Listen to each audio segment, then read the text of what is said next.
नमस्कार. तर तुम्ही सगळे मला ओळखत आहात. माझे नाव कृष्णा भगवान भोसले आणि आज आपण आलेलो आहोत द्वारकेच्या दर्शनाला. आणि आजच्या दिवसामध्ये जे की पूर्वीच्या ब्लॉगमध्ये मी सांगितलं की दुपारी आपण समुद्र किनाऱ्यावरती गेलो होतो आणि तदनंतर 3:30च्या दरम्यान आम्ही बेट द्वारका जिथे की श्रीकृष्णांचं राहतं घर होतं त्या ठिकाणी दर्शन घेऊन आलेलो आहोत. आणि देवाच्या कृपेने असं झालं की आम्ही तिकीट बुक केलं होतं स्लीपरचं, पण आम्हाला ते ऍडजस्ट होऊन मिळाले एसी कोच मध्ये. तुम्ही बघू शकता एसीचा डबा जो की आम्ही पण फर्स्ट टाइम पाहतो आहे. आणि या डब्याचं वैशिष्ट्य असं की आम्हा सगळ्यांपैकी कुणी याला पहिल्यांदा बघितलं नव्हतं, तर सगळ्यांचे एक्सप्रेशन एकदा चेक करा. तर आमचे सहकारी आहेत संतोष भाऊ, त्यानंतर प्रदीपजी आणि सगळ्यांचे असलेले परिचित कॉम्रेड पानसरे.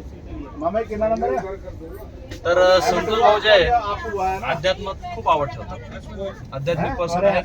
ते देवाला जाणं हे कधीच मानत नाहीत, परंतु आज फर्स्ट टाइम ते देवाला आले. फर्स्ट टाइम देवाला आले म्हणजे विचार करू शकता त्यांचं किती मोठं भाग्य आहे. 2 शब्द त्यांच्याशी बोलू शकता का? तर संतोष भाऊ, कसं वाटलं तुम्हाला द्वारकेला? खूप आनंद झाला. आयुष्यामध्ये असं काहीतरी देवाला दर्शन घेतलं, देवाचं जवळून दर्शन घेतलं असं वाटलं. खूप आनंद झाला. तर आणि प्रदीप भाऊ, तुमची काय प्रतिक्रिया यावर? प्रतिक्रिया सांगायचं झालं तर ते असे आहे, आनंद तर एवढा आहे की गगनात मावत नाही. आणि महत्वाची गोष्ट म्हणजे अशी की हा योगायोग जो आला, आमचे परम मित्र आलोक यांच्याकडनं, त्यांनी मला सांगितलं, विचारलं, आवडलं, योगायोग झाले, आलो. आणि महत्वाचं म्हणजे इथं आल्यानंतर खरंच जगावं कशासाठी हे कळलं.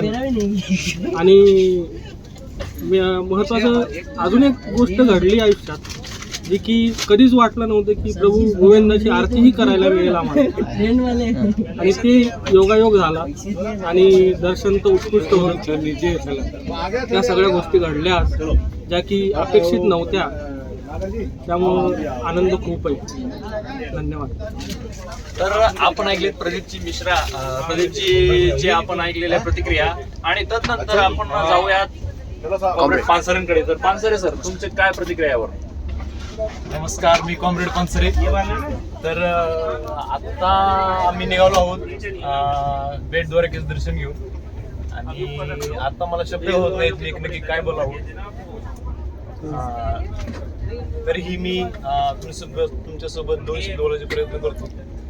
तर चांगल्या प्रकारे दर्शन झालं. आम्ही आता इथून वेरूळला निघालो आहोत आणि तिथून सोलापूर मंदिर दर्शन घेणार आहोत. तर तुम्ही सर्वांची प्रतिक्रिया ऐकलेल्या आहे.